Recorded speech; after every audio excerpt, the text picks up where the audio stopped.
Ыбырай Алтынсарин «Жаман жолдас» әңгімесі. Екі дос кісі келе жатып бір аюға ұшырапты.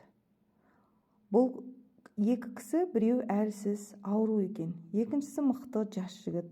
Аюды көрген соң бұл жігіт ауру жолдасын тастап өзі бір үлкен ағаштың басына шығып кетті дейді.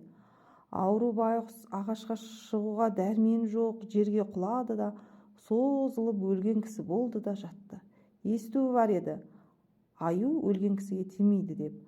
Аю бұл жатқан кісінің қасына келіп искелеп тұрды да дыбысы білінбеген соң тастап жөніне кетті. Мұнан соң манағы жолдасы ағаштан түсіп аурудан сұрапты: «Достым, аю құлағыңа не деп сыпырлап кетті?» Ауру айтты дейді: «Аю құлағыма ақыл сыпырлады. Екінші рет тар жерде жолдасын тастап қашатын достармен жолдас болма» деп айтты дейді.